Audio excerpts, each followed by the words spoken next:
আপনারা দেখতেই পাচ্ছেন, আপনারা চাহিদা করেন যে কাদায় চালিয়ে দেখাও, কাদায় চালিয়ে দেখাও। এর জন্য আমরা নিয়ে এসেছি 12 এসপির একটা বড় ইঞ্জিন আর 7.5 এসপির একটা পেট্রোল ট্যাঙ্ক, যেটা আজকে আমরা তোমাদের লাইভ ডেমো করে দেখাবো।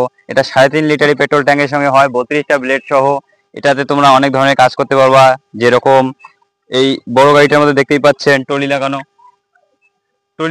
ধান কাটা লাগাইতে পারবেন, ধান কাটা রিপার, লাঙ্গল লাগাইতে পারবেন, ব্লেড লাগাইতে পারবেন, আরো মাল্টিপারপাস কাজ করা যাবে। এটা গিয়ার রয়েছে, ফার্স্ট গিয়ার রয়েছে, সেকেন্ড গিয়ার রয়েছে। আপনারা ভিডিও ধৈর্য সহকারে দেখতেই থাকুন। আজকে আমরা সব গাড়ির লাইভ ডেমো করে দেখাবো। এটা 12 এসপির একটা কামা ইঞ্জিন, এটা ডিজেল ইঞ্জিনের সঙ্গে হয়, এটা 40টা ব্লেডের সঙ্গে হয়। যেটা দেখতেই পাচ্ছেন আমরা আজকে ক্যাজুয়াল লাগিয়ে চালাবো একদম কাদা বাড়ির মধ্যে। ধৈর্য সহকারে আমাদের ভিডিও দেখতেই থাকুন।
Kakak.